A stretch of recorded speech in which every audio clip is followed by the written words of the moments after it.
Hey, this is Jill Ciminillo with Pickup Truck Plus SUV Talk, and I am behind the wheel of the 2023 Hyundai Palisade, and I can finally share some driving impressions with you. So what I want to do in this video is give you some brief driving impressions and show you some of the things that I really like on the Palisade and some of the things that I think still need to be improved. So let's take a closer look right now.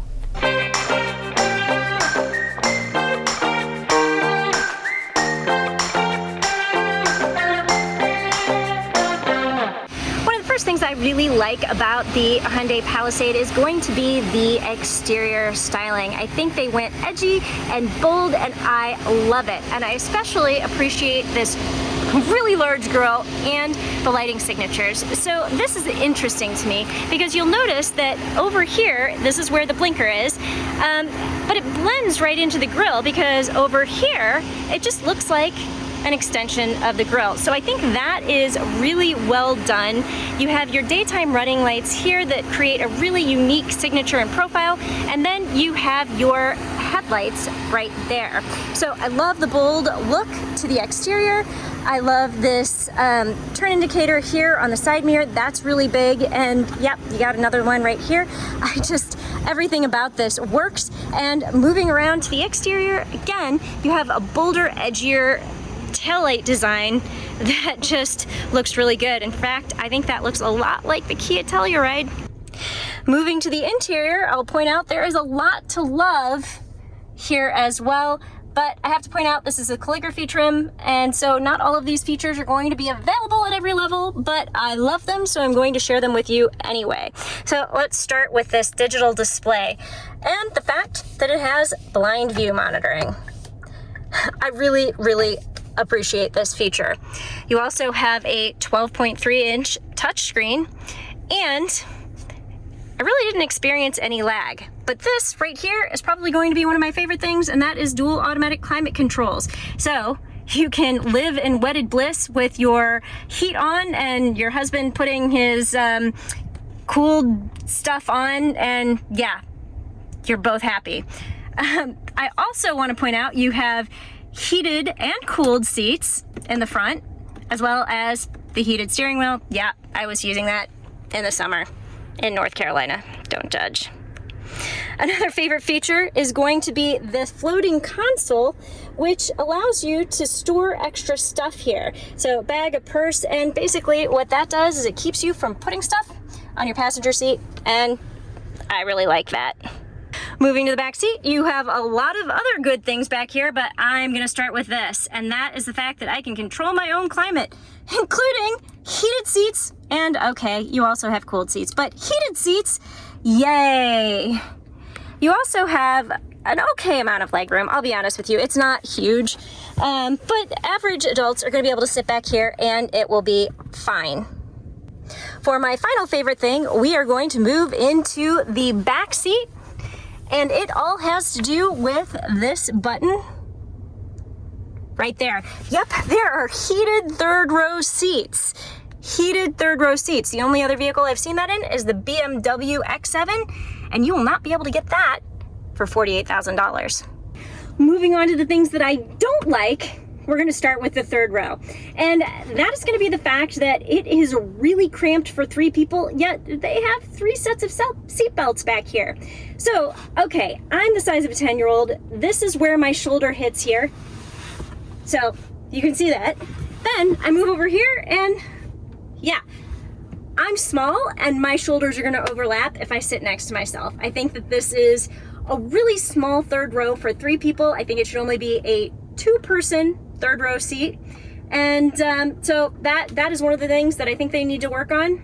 There are a couple more. Now the next thing that I think is just a little bit weird here is they've paid a lot of attention to some really good details here, yet instead of a full panoramic moonroof, you've got a dual pane moonroof, and this is power operated, but this right here is manually operated.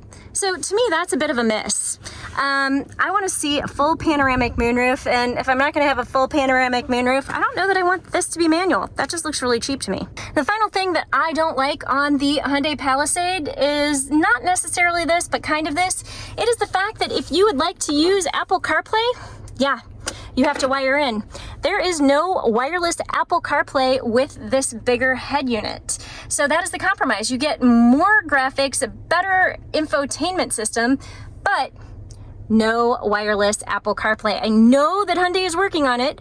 They've said that the development time for it is just a little bit longer with the more complicated system, which is why they were able to put it in with the smaller screen.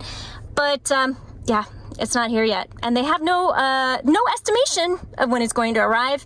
But come on, Hyundai, let's make this work.